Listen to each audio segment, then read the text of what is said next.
분자 간 결합. 이제 물 원자 간의 결합은 이제 공유 결합, 그 중에서도 극성 공유 결합을 한다는 거 알았고요.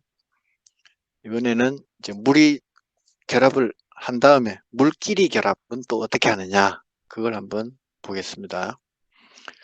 책을 보시면은 물의 분자 간 결합에 작용하는 힘은 중력, 판데르발스 힘, 그리고 수소 결합이 있다.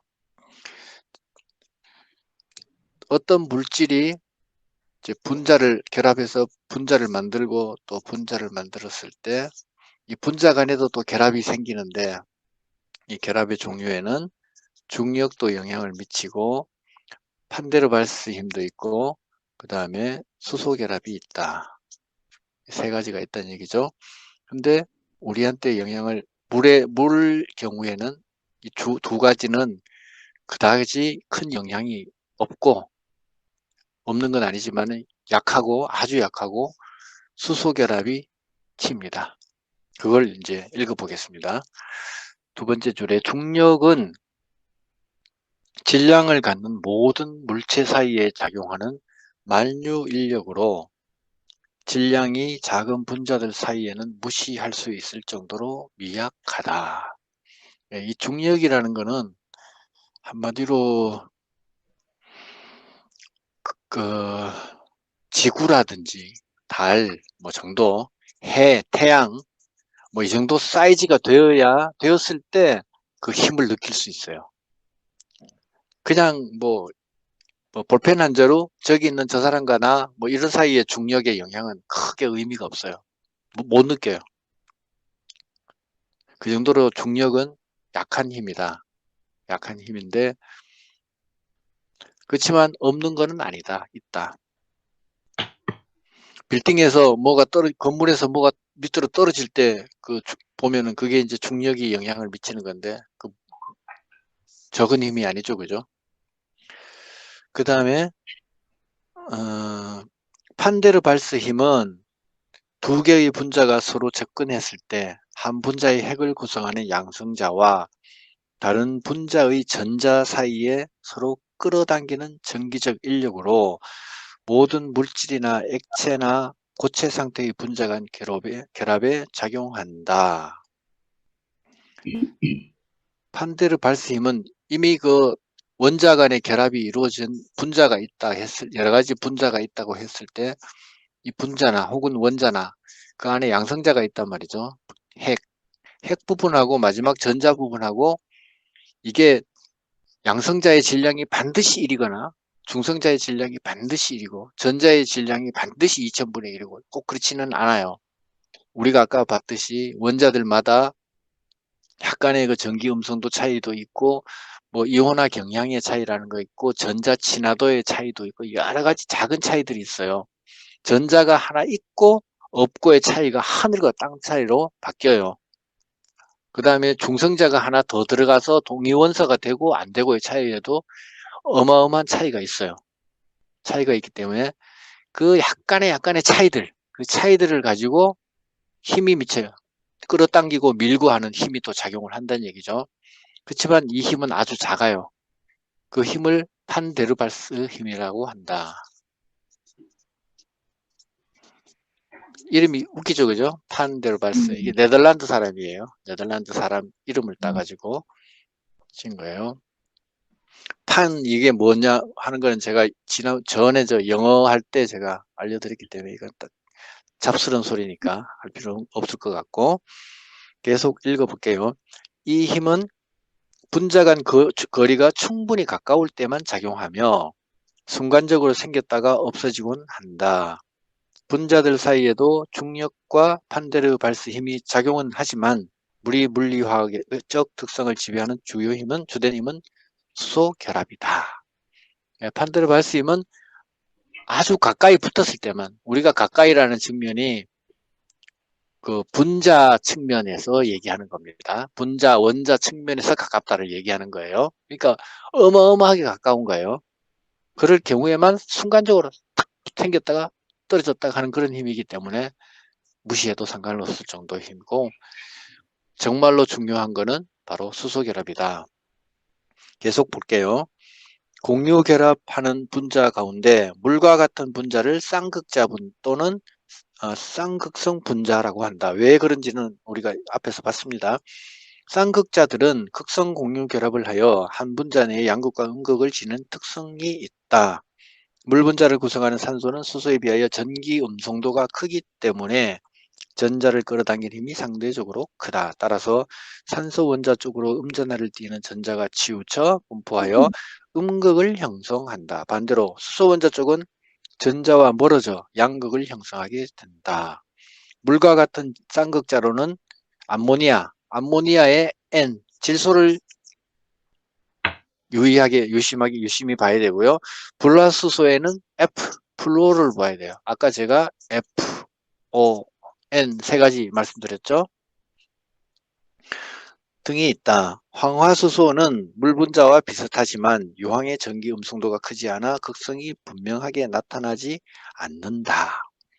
황이라는 것도 황이 몇 번째 원소냐 하면요. 16번 원소에 16번. S, 황은 16번 원소에 16번. 16번인데 16번일 경우에는 이게 16족이죠. 16족.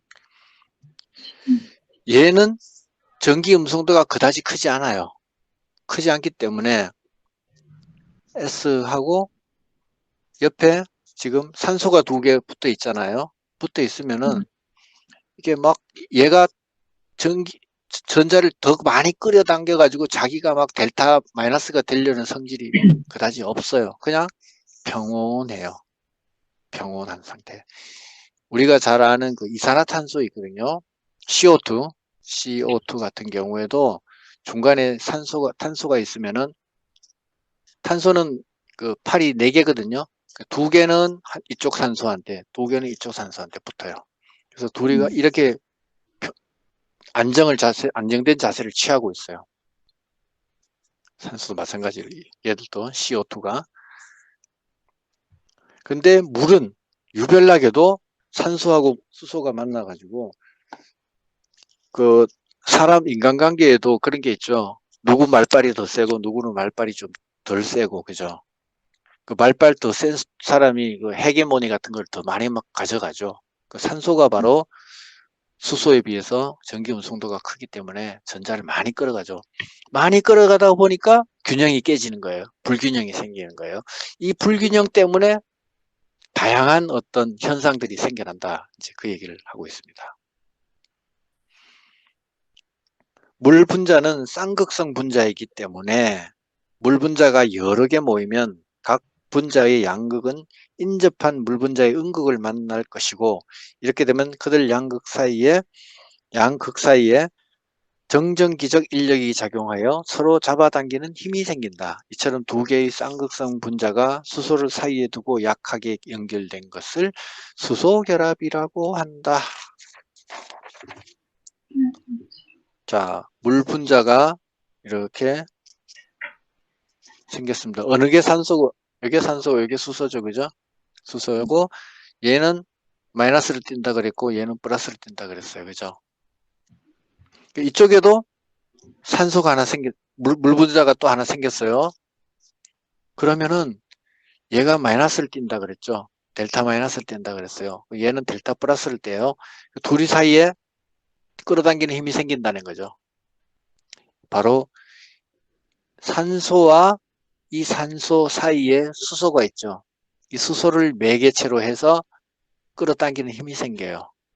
이 결합을 바로 수소결합이라고 한다. 수소결합이라고 한다는 거죠. 그림 3-2에서 보는 것과 같이 수소 원자의 양극은 음극인 산소 원자와 결합할 뿐만 아니라 다른 물 분자의 산소와도 결합하여 산소, 수소, 산소로 이어지는 마치 수소 원자가 두 산소를 연결하는 것 같은 그런 모습을 보인다. 위에 3-2 그림을 한번 보시기 바랍니다. 왼쪽에 있는 첫 번째 그림을 보면은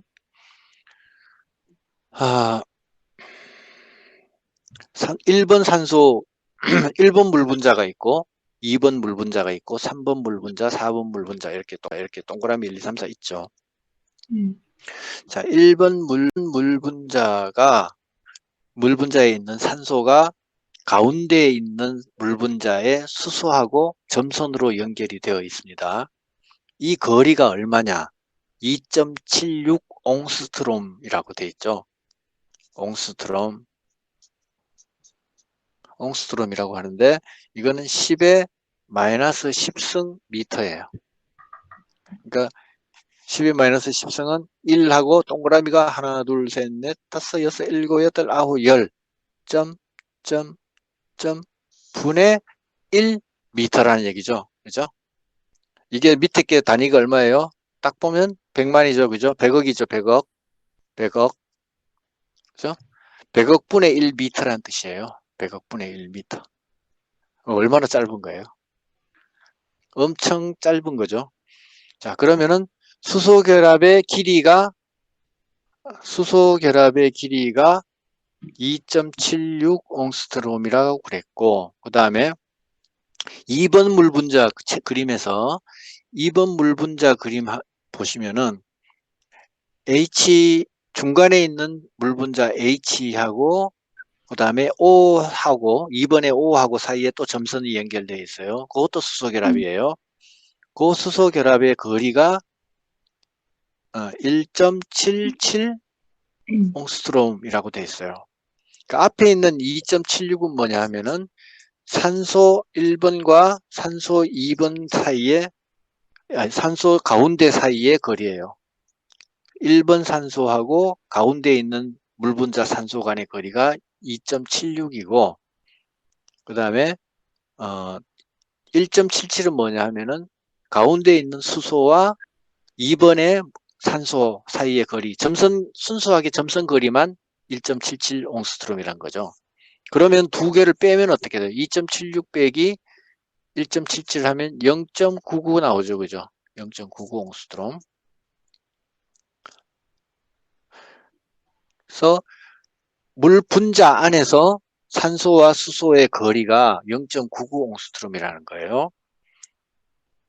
그리고 0.99하고 1.77하고 거리 차이 만큼이 0.99만큼 가까운 결합, 끌어당기는 힘이 강하니까 거리가 짧은 거죠. 이게 바로 공유결합의 거리고 1.77은 수소결합의 거리라는 거죠. 수소결합의 거리. 그러니까 한 2배가 좀 안 되게 한 1.8배 정도 수소결합이 공유결합보다 좀 느슨하다는 얘기죠.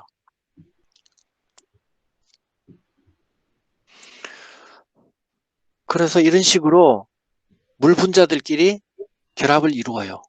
결합각을 결합을 이렇게 이루게 됩니다. 여러 개가 이렇게 만나게 되는 거죠. 산소 쪽에는 델타 마이너스가 2개 있으니까 2개의 수소를 점선을 연결했고, 그죠? 수소 쪽에는 델타 플러스가 1개 있으니까 다른 산소 쪽으로 연결이 또 하나 되는 거고요. 그렇게 되죠. 왼쪽 그림 이해됐고, 오른쪽 그림이 이제 모식도예요. 그렇게 실제 모습처럼 보이는 거죠. 글자를 읽어볼게요. 작은 글자. 물 분자는 쌍극성 분자로 산소 원자는 음전하를 띠고 수소 원자는 양전하를 띠고 있기 때문에 물 분자들이 모이면 수소를 사이에 두고 정전기적 인력에 의해 서로 잡아당기게 되는데 이를 수소결합이라고 한다. 이 수소결합은 매우 약한 결합이기는 하지만 물의 물리화학적 특성을 지배하는 중요한 힘이다. 매우 약한 결합이라고 말은 써놨지만 그렇게 약한 결합은 아니에요.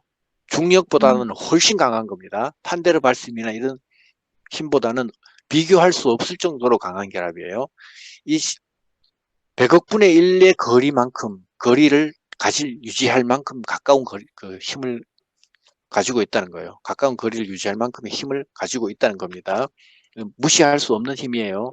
수소결합은 아주 강한 힘이에요. 사실은 분자결합 중에서 아주 많이 흔한 결합 방식이에요. 생물체는 기본적으로 원자와 원자 간에는 대부분이 공유결합을 하고 있고요.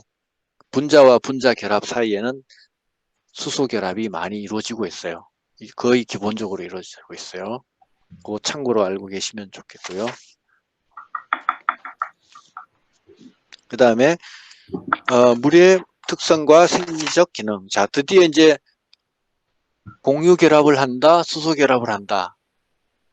공유 결합을 할 때 극성 공유 결합을 하기 때문에 수소 결합이라고 하는 독특한 결합을 하게 된다. 거기까지 봤습니다. 그 다음에 3.2 64페이지에 물의 특성과 생리적 기능, 여기를 한번 보겠습니다. 거기 앞에 단락 부분을 누가 한번 읽어 주실래요? 한 단락만. 물의 특성과 생리적 기능. 예. 읽어요? 물 분자는 원자들 간에는 극성 공유 결합을 하여 분을 띠고 물 분자의 쌍무성 때문에 분자들 간에는 수소 결합을 한다. 이 수소 결합이 바로 물의 물리화학적 특성을 지배하고 그러한 특성이 식물의 생리적 기능을 발휘하는 데 결정적인 역할을 한다. 예, 감사합니다. 그 사람의 본성이 어디 못 간다 그러죠. 예, 물이 바로 이런 본성을 가지고 있기 때문에 여러 가지 독특한 성질을 나타내는 겁니다. 그래서 비등점이 높다, 비열과 잡열이 크다, 뭐 이런 내용들은 결국은 수소 결합 때문에 나타나는 현상들입니다. 수소 결합을 만드는 독특한 수소 결합을 만드는 이유는 공유 결합, 극성 공유 결합 때문이고, 공유 결합에 의해서 만들어진 수소 결합은 또 독특한 물의 특성을 갖게 만든다. 그 얘기인데, 그 첫 번째로 비등점이 높다. 그 비등점이라는 것은 끓을 비자예요. 끓을 비자, 오를 등자, 등산한다 할 때 등자예요. 비등점은 물이 끓는 온도를 말한다. 물은 수소 결합을 하고 있기 때문에 분자량이 비슷한 다른 물질에 비해 비등점이 매우 매우 높다. 표 3-1을 보십시다. 몇 가지 물질의 분자량과 비등점 됐어요. 자, 물은 분자량이 18입니다. 분자량이라는 게 뭐냐 하면요. 아까 원자량을 말씀드렸는데 수소는 원자량이 1이에요. 원자량이 1이에요. 그 다음에 산소는 수회립의 봉탄질 산 8번 원소죠. 8번 원소죠. 얘는 양성자가 8개, 중성자가 8개 있어요. 두 개 합치면은 각각 양성자, 중성자가 원자량이 1이라고 보면은 그냥 그대로 8개, 8개죠. 그럼 16이죠. 근데 물 분자는 수소가 2개죠. 곱하기 2 하면은 2 되죠. 2 더하기 16은 18이 되죠. 그래서 분자량이 18인 겁니다. 나머지도 똑같은 원리예요. 딱 그 원소 주기율표에 보면은 그 원소 번호에 맞춰가지고 보면은 다 나와 있어요. 그대로 하면은 18, 20, 16 뭐 이렇게 찾을 수 있어요. 자, 그런데 물이 비등점이 100이에요. 100도씨예요. 다른 말로 하면 물은 100도에서 끓는다는 얘기예요. 100도에서 끓는다는 말은 다른 말로 하면 100도에서 수소 결합이 깨어져서 수증기가 된다는 얘기예요. 수증기가 된다는 것은 수소 결합이 끊어지면서 기체화된다는 거예요. 수소 결합이 딱 이루어져 있을 때는 액체 상태고 이 액체 상태가 끊어져서 100도에서 끓어가지고 기체 상태로 되는 겁니다. 그래서 섭씨로는 100.2도, 100도고요. 옆에 대갈로로 이렇게 해서 K라고 써놨습니다. 이거는 켈빈 온도라 그래요. 켈빈 온도. 켈빈은 이제 켈빈경이라고 뭐 경자는 그거예요. 귀족을 나타내는 거. 무슨 경 할 때. 이 켈빈경이 누구냐 하면은 윌리엄 톰슨이에요. 윌리엄 톰슨. 윌리엄 톰슨. 윌리엄 톰슨이 본명은 윌리엄 톰슨이고 이 사람이 그게 그 왕으로부터 받은 자기가 그 명칭이 그 켈빈경이에요. 켈빈경. 이 사람이 아마 후작이었던가 그럴 거예요. 후작. 과학자이면서도 귀족이죠. 그 켈빈경 이 사람이 제일 처음으로 절대 온도라는 것을 그 어떤 그 기호로 나타내자 해가지고 수치로 나타내자 제안했던 사람이에요. 그래서 이 사람을 따가지고 온도를 도C가 아니라 K를 쓰는 겁니다. 그러면 K는 얼마냐? 절대 영도는 영하 273.15도예요. 15도씨예요. 이게 절대 영도예요. 0K는 273.15라는 뜻이에요. 영하 273.15도씨가 0K예요. 0.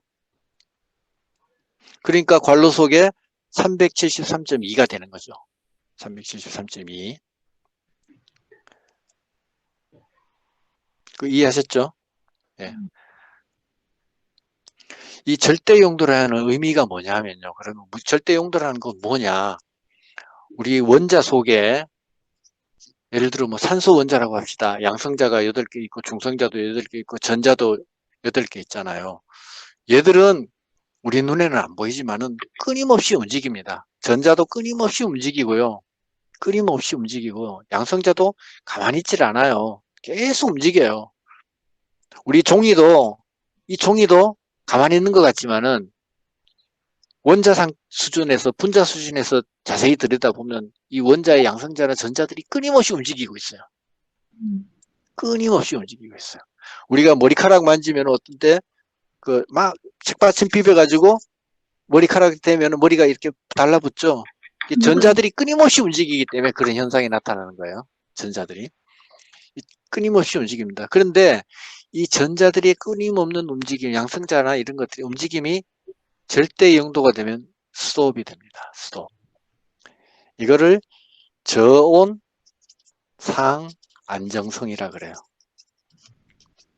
이거를 표현하는 그 이론이 연력학 법칙의 연력학 제3법칙이에요. 연력학 제3법칙에서 저온 상 안정성 절대 영도를 이야기합니다. 그러니까 절대 영도가 되면 물질이 움직임이 스톱이 된다는 얘기죠.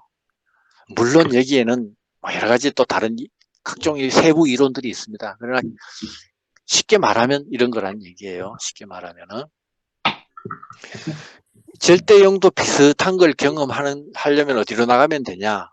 지구를 벗어나면 돼요. 우주로 나가면은 우주의 온도가 절대 영도랑 비슷합니다. 태양계는 그래도 태양의 영향을 받기 때문에 한 200도 C 정도 되는데, 영하 200도 C 정도 되는데, 태양에로부터 멀리 저 수금지와 목도천해, 해왕성 지나서 뭐 명왕성도 더 지나서 바깥으로 가면 카이퍼 벨트, 뭐 오르트 구름으로 막 바깥으로 나가면은 태양계를 벗어나는 상황까지 나가면은 거의 영하 273도 가까이 됩니다. 거의. 우주에 아무것도 없는 영향을 미치지 않는 그런 상황까지 가면은 거의 안정된 상태에 있는 데로 가면은 되죠. 근데 요즘 이론은 그렇지만은 마이너스 영하 절대 영도까지 내려가지는 않아요. 뭔가 움직임이 있어도 우주에서는 뭔가 움직임이 있죠.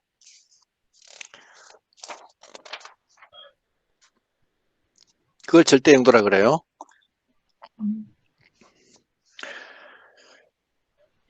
자, 어디까지 읽었나 하면은 자, 그 작은 글자 한번 읽어볼게요. 물은 수소 결합을 하고 있기 때문에 비등점이 대단히 높다. 그리고 비등점이 높기 때문에 상온에서 액체 상태로 존재합니다. 우리 몸은 기체가 아니라는 거예요. 그로 인해 식물체에서 다양한 기능을 발휘할 수 있다. 네온이라든지 메탄 이런 거는 네온 보세요. 영하 246도에서 네온은 끓어요 벌써. 황화수소 같은 경우는 영하 59도에서 끓어요. 그러면 끓는다는 거는 기체로 날아가 버린다는 얘기거든요. 황화수소. 대부분의 물질들이 이 정도 수준이에요. 금속들 몇 개 빼놓고는. 근데 우리 몸이 만약에 네온으로 이루어져 있다. 메탄으로 이루어져 있다. 그러면은 지금 온도가, 바깥 온도가 영하 영하 1도다 치면은 우리 집 몸은 지금 없는 거예요. 그죠? 기체 상태인 거예요. 물이기 때문에 100도까지 견디는 거예요. 우리 몸을 100도까지 변하지 않고 유지될 수 있도록 잡아주고 있는 거예요. 밑에 이제 본문으로 내려오겠습니다. 물 분자는 비등점이 높아 상온에서 액체로 존재한다. 그리고 액체 상태의 물은 부피가 변하지 않는다. 물이 부피가 자꾸 변하면은 어떻게 될까요? 살을 뺄 필요가 없겠죠. 그죠? 살이 우리 몸이 커졌다 줄었다 커졌다 줄었다 뭐 이럴 거 아니에요. 그죠? 뚱뚱해졌다 날씬해졌다가 뚱뚱해졌다가 날씬해졌다. 이런 물의 특성으로 식물체는 형태를 유지하고 체내 물질의 이동과 대사작용을 가능케 하고 세포를 팽창시켜 생장을 이끌며 세포의 평합을 조절하여 식물의 운동을 가능하게 한다. 물이 액체 상태로 정상적인 온도를 일반적인 온도를 유지하면서 그 액체 상태로 있는 별은 아직도 지구밖에 없어요. 우리가 인간이 발견한 한계에서는 저기 목성에나 토성에 그 위성들이 있어요. 위성들. 뭐 이오라든지 뭐 타이탄 뭐 몇 가지 그 위성에 가보면 물이 있어요. 얼음 상태로 있고 명왕성도 보면 얼음의 흔적이 있고 얼어 있는 게 있고 화성에는 물이 흘렀던 흔적이 있어요. 물이 흘렀던 흔적이 있고 하지만은 지구처럼 물이 이렇게 상용화되어 있는 상태로 있는 거는 지구밖에 없어요. 아직 인간이 발견한 걸로는. 그래서 우주에서 바라보면은 태양은 주황색, 뭐 붉은색, 뭐 그런 색깔로 보일 거고요. 달나라는 그냥 회색, 은빛처럼 보일 거고, 빛이 태양빛 반사돼서 화성은 붉게 보이죠, 그죠? 금성도 조금 약간 붉은 빛이 느낌이 나고, 지구만 파랗게 보여요. 지구는 새파란색으로 보여요. 물 때문에.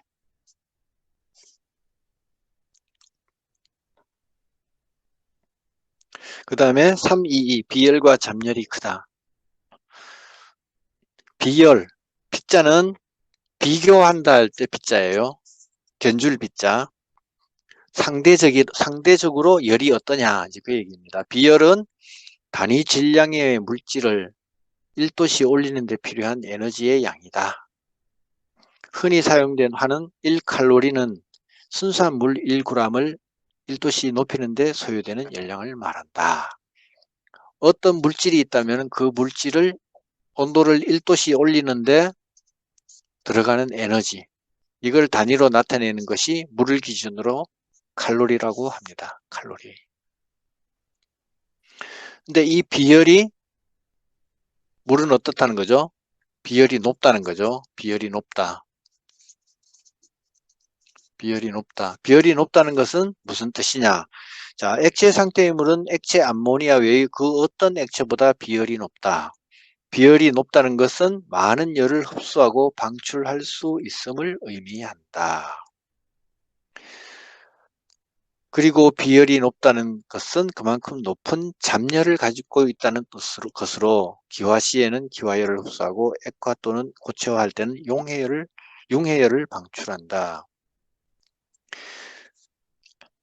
비열이 높다.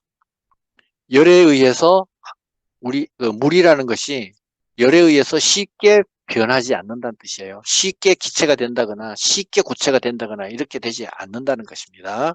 비열의 범위가 100도씨 정도 된다는 거죠.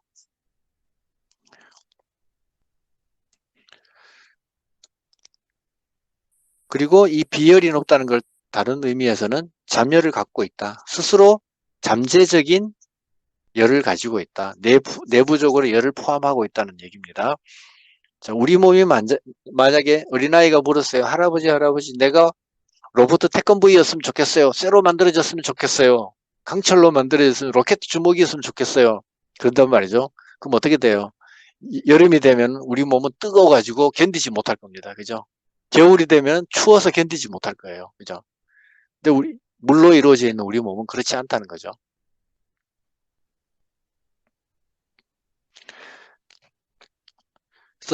비열이 있다, 자멸이 있다. 이만큼 그만큼 운용의 폭이 넓다. 운신의 폭이 넓다. 열에 대해서 방어력이 넓다는 거예요. 그 다음에 기화열, 용화열이란 말이 나오죠. 기화시에는 기화열을 흡수하고, 자, 기체, 액체가 있습니다. 자, 액체에서 기체가 될 때는 물을 끓이면 되죠. 이 물이 열을 흡수하겠죠. 그래서 기화열을 흡수하는 거고, 그죠? 흡수하는 거고, 기체에서 액체가 될 때는 열을 방출하면 되겠죠. 방출, 그죠? 열을 빼버리면은 기체가 액체가 되는 거예요. 이걸 융해열이라고 한다는 거죠. 액체에서 고체가 될 때도 마찬가지로 열을 방출하면 되겠죠. 마찬가지로 융해열 방출이라고 합니다.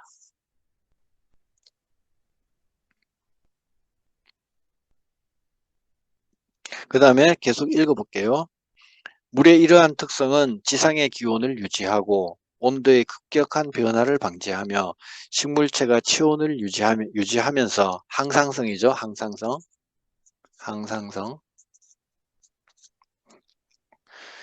주변의 기온 변화에 대처할 수 있게 한다. 잎에서 증산작용이 일어나면 주변으로부터 기화열을 빼앗아 잎이 냉각되는 것이 바로 기화열이다. 이 모든 것이 다 물이 수소결합을 하고 있기 때문에 강하게 수소결합을 물끼리 딱 잡고 있기 때문에 어떤 변화에도 쉽게 변하지 않고 지조 있게 자기 자신을 유지할 수 있다는 거예요. 그러나 다른 물질들은 온도가 조금만 변해도 바로 기체가 되고 바로 고체가 되고 이런 식으로 변한다 이 얘기입니다. 그 다음에 마지막 밑에 달라 물은 수소 결합을 하고 있기 때문에 얼게 되면은 사면체의 결종 구조를 형성하여 분자간 공간이 커지고 부피가 늘어난다. 그러니까 같은 부피의 액체 물에 비해 분자 수는 적고 분자 밀도는 낮아진다. 비중이 낮아지니까 얼음은 위로 뜨고 이런 특성은 겨울에 수중 생태계를 보호하는 데 큰 역할을 한다. 식물체는 조직이 얼면 증가하는 부피에 의해 동해를 입게 된다. 뒤에 그림을 한번 봅시다. 뒷페이지 넘어가서. 자, 비커 안에 물을 담아 놓고 얼음을 하나 띄워 놨습니다. 그죠? 뭐 우리 그 커피숍 가가지고 카페 가가지고 여름에 뭐 아이스 커피 시키면은 딱 이거죠. 그죠? 밑에 물이 있고 물 위에 얼음이 떠 있어요. 그죠? 분명히 고체가 더 무거워야 될 텐데 물은 반대로 고체가 더 가볍다는 얘기죠. 그 이유는 바로 같은 부피, 동그라미 왼쪽 동그라미 오른쪽 동그라미 두 개 있는데 동그라미 크기가 똑같아요. 같은 부피예요.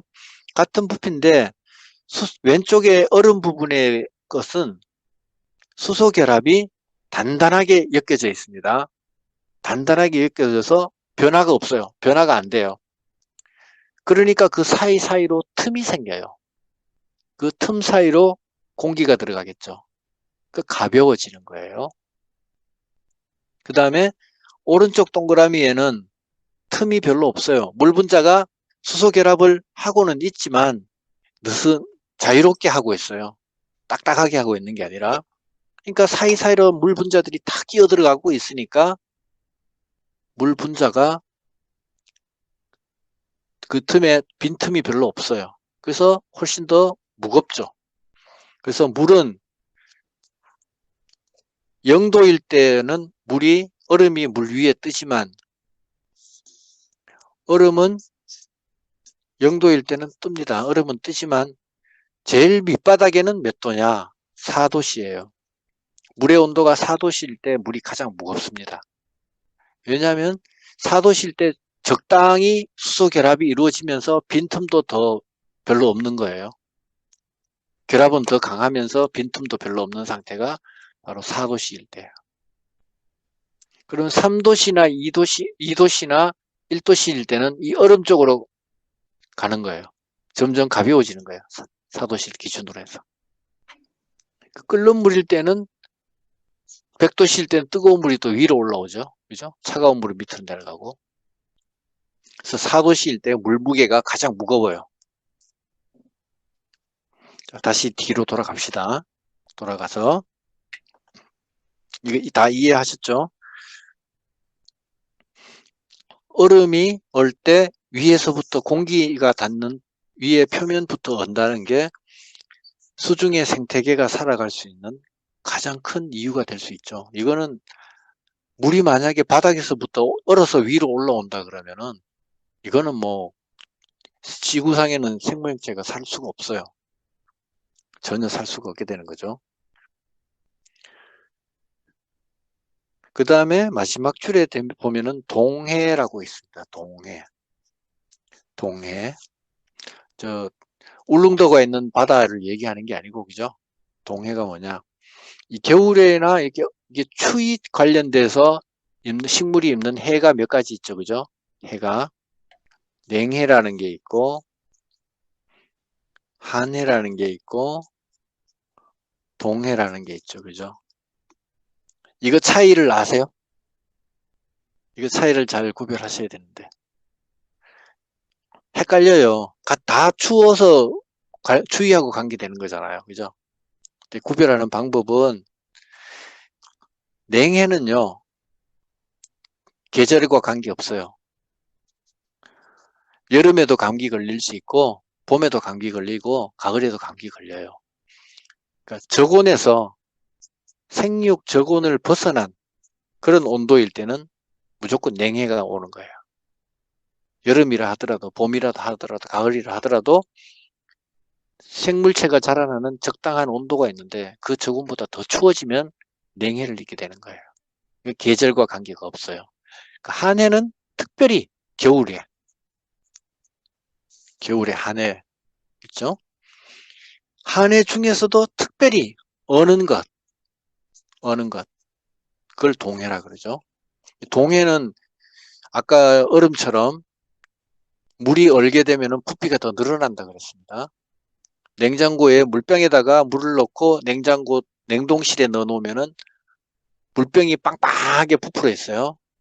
얼음이 부피가 더 커지기 때문에 그렇죠. 동해는 어는 거죠. 만약에 식물체가 얼어버리면은 세포가 얼음이 점점 커지니까 부피가 커지겠죠. 그럼 세포가 터져버려요. 그럼 죽음이죠, 그죠? 아주 식물체를 죽일 수 있는 간단한 방법이에요. 세포가 터져버려서 죽게 하니까. 그리고 얼어서 물질 이동이 안 되겠죠. 죽어버리는 거죠, 그죠? 그걸 막아주려면 어떻게 하냐? 경화를 시키면 되죠, 그죠? 경화 뭐 여자 이름이 아니고 하드닝이라고 그러죠. 하드하면 딱딱하다는 뜻이잖아요, 그죠? 경자가 딱딱할 경자죠, 그죠? 어려움에 견딜 수 있도록 단련을 시키는 게 경화 현상이죠. 바깥에 예를 들어 뭐 살포하는 물 뿌리는 방법도 있죠, 그죠? 식물체에다 바깥에 물을 뿌려줘요. 겨울에 물 살포를 해요. 그럼 바깥 표면은 얼고 안쪽은 살아있어요. 이게 바로 에스키모 집이죠. 에스키모 집. 에스키모 집은 보면은 밖에는 얼음인데 집 안에 들어가면 따뜻해요. 얼음은 0도씨에서 얼고 100도씨에서도 뭐 0도씨라고 해서 뭐 100도라고 더 얼는 것도 아니고 딱 그냥 얼음은 더 이상은 의미가 없어요. 100도로 영하 100도로 내려가도 의미가 없어요. 그냥 얼음 상태로 유지해요. 그러니까 그 안쪽에는 온도만 예를 들어 뭐 10도나 20도나 식혀주면 따뜻할 수 있죠. 그 같은 원리로 바깥에 물 뿌려 살포하는 방법도 있죠, 그죠? 병에 대해서도 뭐 하드닝이랑 경화라는 말 많이 나오죠, 그죠? 식물 그 의학에서도 많이 나오고, 그죠? 그 다음에 이 한해라는 말과 비슷한 게 또 있죠, 그죠?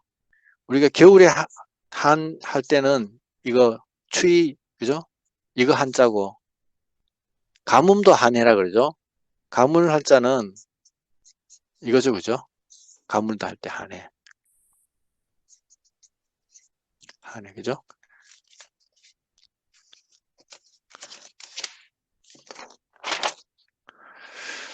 다음 페이지로 넘어갑시다. 그 다음에 323 수소 결합을 하기 때문에 탁월한 용해성을 가진다. 잘 녹인다는 얘기예요. 그죠? 잘 녹인다. 물 분자는 크기가 작고 또 쌍극자이기 때문에 많은 종류의 물질을 다량으로 용해시킬 수 있다. 특히 쌍극성으로 인하여 이온성 화합물이나 극성을 띠는 수상기 또는 아미노기 같은 장기를 갖고 있는 당이나 단백질 분자들을 잘 녹일 수 있다. 여기까지만 일단 볼게요. 쌍극성 분자이기 때문에 또 어떤 현상이 나타나느냐. 그림에 보시면은 플러스 동글라미가 있고 바깥으로 핑크색 산소가 둘러싸고 있어요. 아까 그림 산소는 델타 마이너스를 띠고 수소에 있는 쪽은 델타 플러스를 띈다 그랬어요. 플러스를 띈다 그랬어요. 그러면은 플러스를 띠는 어떤 물질이 있을 때 산소가 마이너스를 띠니까 마이너스는 플러스를 좋아하죠. 산소가 다 이쪽에 모이는 거예요. 산소가 다 삥 둘러싸는 거예요. 산소가 이 플러스를 둘러싸고 있는 거예요.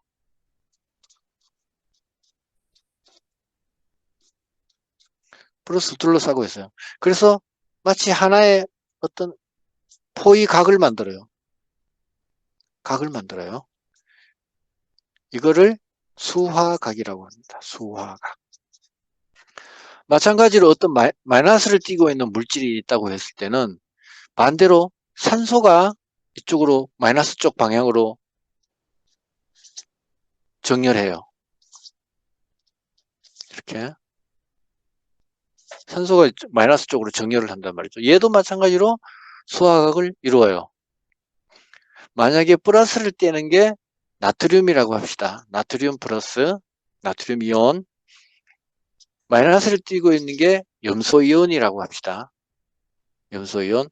이게 두 개가 만나면 나트륨하고 염소가 이온 상태에서 결합하면 이온 결합이죠. NaCl이 됩니다. NaCl. 이게 바로 염화 나트륨 소금이죠. 소금을 물 안에 집어넣으면은 이 플러스 쪽, 나트륨 쪽은 물이 뺑 둘러싸고 염소 쪽은 산소가 삥 둘러싸는 거예요. 수소가 삥 둘러싸는 거예요. 그래서 나트륨과 염소가 둘이 만나질 못해. 결혼을 못해요. 그래서 이 상태로 있으면은 소금이 물 속에 그대로 녹아서 있는 겁니다.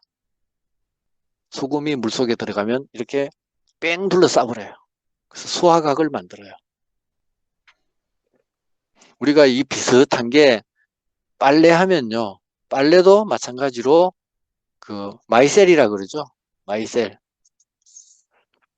기름 덩어리를 때가 있으면은 때를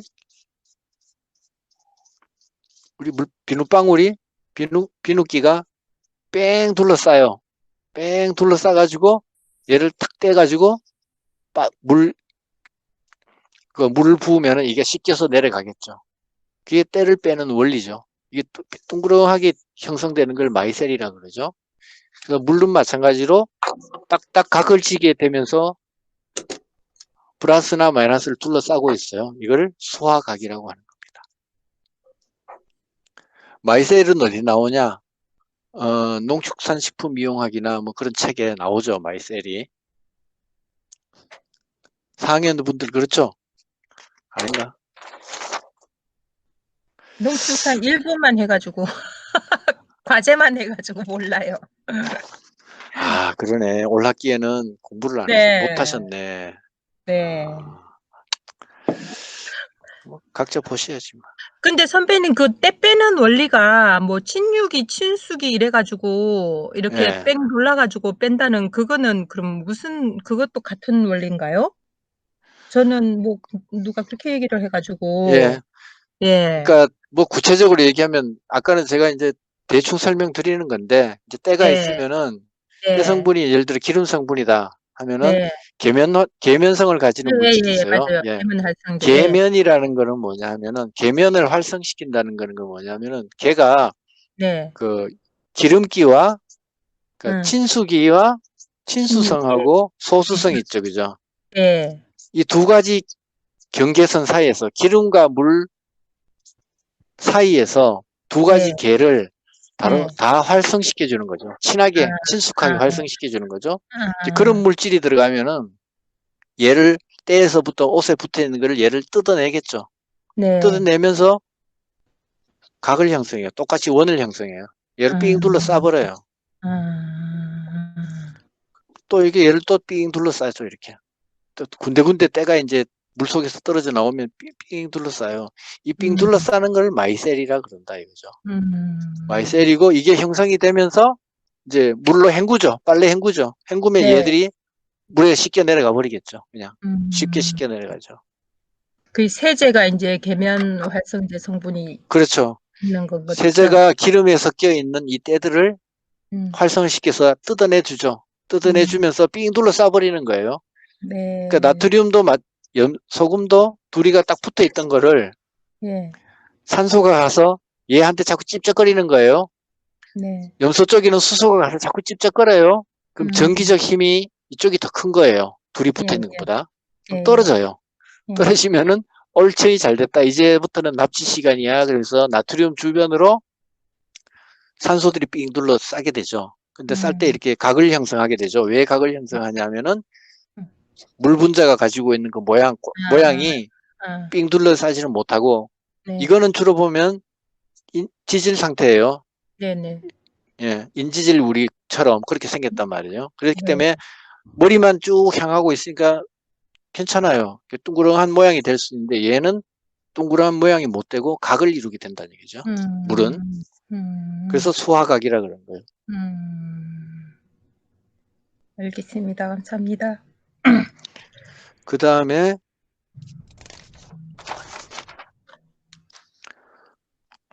거기 세 번째 줄에 보면은 마이너스 OH 또는 NH2 같은 장기를 갖고 있는 당이나 단백질 분자들을 잘 녹일 수 있다. 다른 말로 하면은 가수분해를 지금 얘기하고 있는 거예요. 가수분해. 우리 지난 2시간 동안 가수분해 얘기를 한 몇 번 해드렸어요. 네. 자, 단백질 같은 경우에 모양을 보면은 N, C, C 이렇게 기본 구조를 갖고 있고요. 질소 쪽으로는 수소가 2개 붙어 있어요. NH2가 되는 거죠. NH2가 네. 되고 가운데는 수소하고 R, 네. 작용기라고 부릅니다. 작용기. 그 다음에 마지막 탄소 쪽에는 산소가 붙고 그 다음에 OH 이렇게 붙어요. 요거를 가지고 카복식이라 그러고 요거를 가지고 아미노기라 그래요. 우리가 아미노산 할 때 바로 이 아미노기를 에다가 이름을 붙인 거죠. 그 다음에 여기 R자에 여기는 다양한 게 들어올 수 있습니다. 아미노산 카복식이 이게 아미노산의 기본 모형이에요. 기본 형태고 네, 기본 모형이고 이 R자에 작용기라고 합니다. 이 작용기에 뭐가 들어가느냐에 따라서 아미노산의 종류가 바뀌는 겁니다. 20가지 아미노산 종류가 바로 이 R자에 뭐가 들어가냐에 따라 달라지는 겁니다. 이 아미노기는 대체로 염기성을 떼요. 염기성을 떼요. 염기성을 띠고 이 카복식이 쪽은 산성을 떼요. 산성을 떼요. 그러니까 이 두 개가 한쪽은 염기, 한쪽은 산성을 띠고 있지만은 산성 쪽이 더 힘이 강해요. 그래서 아미노산이라고 부르는 겁니다. 아미노산이라고. 그러니까 이 두 개를 이걸 물 속에다가 이 두 개가 만약에 H, N, 또 C, C 이렇게 되잖아요. 그러면 이 OH랑 C랑 이렇게 만나요. 만나면서 이게 물이 되죠. 그죠? H2O. H2O가 된단 말이죠. 얘가 빠져나가면서 탈수하면서 이 C가 이쪽으로 가서 붙어요. 그래서 합쳐져요. 축소되면서 합쳐져요. 네. 그 물을 또 여기다가 집어넣으면 이걸 붙었던 걸 다시 분해하겠다. 그럼 물을 다시 집어넣어요. 반대로. 그러면 원래 아미노산 모양이 되면서 분해가 돼요. 그걸 가수분해. 예, 이렇게 되는 거죠. 그 물은 네. 이렇게 결합도 시키고 떨어뜨리기도 하는 이런 작용을 다 한다는 거죠. 이 물을 넣어가지고 붙이고 떨어뜨리고 하는 건 누가 하느냐? 효소가 하죠, 효소가. 분해 효소, 합성 효소가 하죠. 효소들이 하는 일이죠. 효소들은 마치 꼭 살아있는 생명체처럼 행동을 해요. 그런데 생명체는 아니고 단백질 덩어리예요. 단백질 덩어리인데 살아있는 생명체 같이 행동을 해요. 그 단백질 덩어리인데 살아있는 생명체 같이 행동하는 것이 이제 아미드라는 것, 뭐야, 아미드인가? 있죠, 그죠? 그 질병을 일으키기도 하죠, 그죠? 그 자콥 크로이펠츠 야콥병 있죠, 예, 그죠? 크로이펠츠 야콥병이라고 그 뭐야 소인가요, 돼지인가요? 소죠. 그 생기는 질병이 있죠. 그거는 바이러스도 세균도 아니고 단백질 덩어리가 그 질병을 일으키죠. 그냥 단백질 덩어리일 뿐인데 생명체처럼 행동한다는 거예요. 자, 그 다음에 계속 책을 읽어볼게요. 66쪽에 밑에서 두 번째 줄부터 극성을 띠는 물 분자는 정기적으로 하전된 이온이나 분자에 끌려 주변으로 수화각을 형성하게 된다. 이제 밑에 그림 아까 설명해 드렸고, 그죠? 이온이나 분자 주변에서 형성된 수화각은 이온 간의 결합을 막고 고분자 물질 간의 상호작용을 감소시킨다. 물은 뛰어난 용해성으로 각종 염류와 광합성 산물을 분해 흡수 이동시키며 체내 여러 가지 대사작용을 가능케 한다.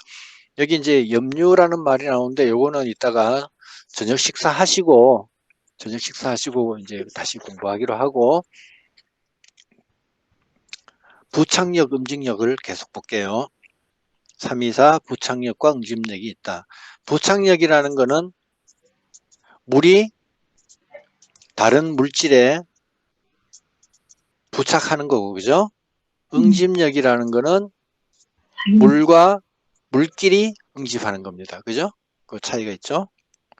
자, 물 분자는 수소 결합을 하고 있기 때문에 다른 물질과의 사이에 부착력이 생긴다.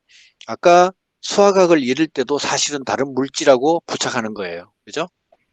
그 다음에 물 분자 사이에는 응집력이 발생한다. 유리창에다가 물을 뿌리면은 물이 막 흘러내리지만 그래도 자세히 보면 물이 많이 붙어 있어요. 유리하고 물 사이에 부착력이 발생되는 거죠. 정기적인 끌림입니다.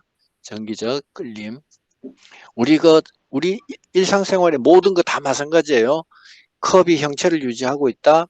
그 다음에 뭐 떨어졌다, 깨졌다 이런 거는 다 전자가 붙었다, 떨어졌다 그 얘기입니다. 공유 결합했다가 뭐 수소 결합했다가 그 결합이 끊어졌다. 다 같은 거 원리입니다. 결국은 붙고 떨어진 건 전자가 붙고 떨어지는 거예요. 그 다음에 응집력. 응집력은 물 분자가 안에 여기 가득 들어있겠죠.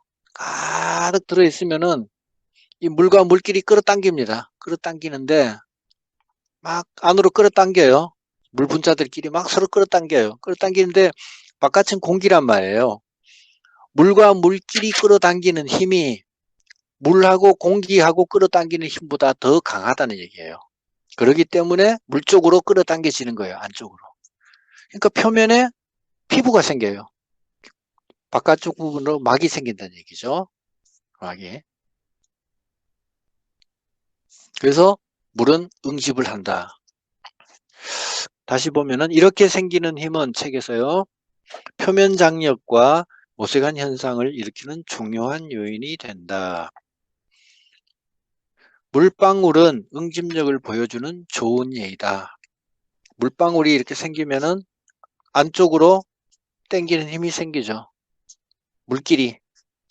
공기보다는 물끼리 당기는 힘이 더 세기 때문에 동그란 물방울이 생길 수밖에 없다는 거죠. 식물체 안에서 기포가 생기면 막공 등을 통과하지 못하는데 이것은 기포 주변의 표면 장력이 너무 커서 기포가 형태 변형을 할 수 없기 때문이다. 이게 파이프 안으로 물이 흘러갑니다. 물이 쭉 흘러가다가 여기 공기가 있어 갖고 막았어요. 자, 이 물끼리는 서로 수소 결합을 해서 다 연결이 되어 있어요. 연결이 되어 있는데 여기서 공기가 수소 결합을 잘라버렸어요. 물끼리는 응집력이 발생돼요. 이쪽으로 발생되고 이쪽으로 발생되겠죠. 단절이 되어버렸어요. 그러니까 물이 흐르질 않아요. 흐르질 못해요. 여기가 연결이 돼야만이 계속 끌려서 이쪽으로 갈 텐데, 겨울에 보일러에 방이 따뜻하지 않으면은 공기 빼주세요, 공기 빼주세요 그런단 말이죠. 이 공기를 빼달라는 얘기예요. 그래야 물끼리 연결이 되어서 물이 자연스럽게 배관을 따라 흐를 수 있기 때문에. 우리 식물 세포 안도 똑같다는 얘기예요. 네. 이 기포가 물 분자의 응집력을 깨뜨려 버리기 때문에. 물과 다른 물질 계속 읽습니다. 물 분자 사이의 인력은 식물체의 수분 이동에 큰 영향을 미치는데 특히 키 큰 나무의 꼭대기까지 물을 끌어올리는 힘이 되기도 한다. 자, 나무가 키가 100m짜리 나무가 있어요. 100m짜리 나무는 이렇게 안 생겼지. 하여튼 생겼는데 밑에서부터 100m 위로 이렇게 물이 딸려 올라가려면 물의 응집력이 있어야 된다는 거죠. 중간에 만약에 기포가 있어 갖고 물 응집력이 잘라져 버리면은 물이 못 올라가요. 그래서 우리 주사 맞을 때도 주사기에서 병에서 주사약을 쭉 뺀 다음에 하늘로 이렇게 주사기 바늘을 쳐들고 공기 빼죠. 우리 혈관 속에 공기가 들어가면은 우리 피라든지 뭐 약품 이런 게 다 액체니까 액체가 중간에 기포가 생기면 다 연결이 끊어지겠죠. 이걸 막기 위해서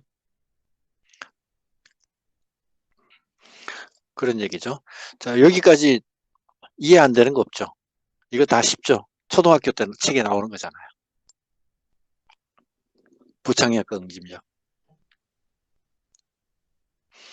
그림 3-5에 보시면은 물과 공기의 접촉면에서는 물 분자가 공기 쪽보다 물 쪽으로 더 강하게 서로 끌어당기기 때문에 물 표면에 일종의 스킨이 생긴다. 아까 말씀드렸던 그대로입니다.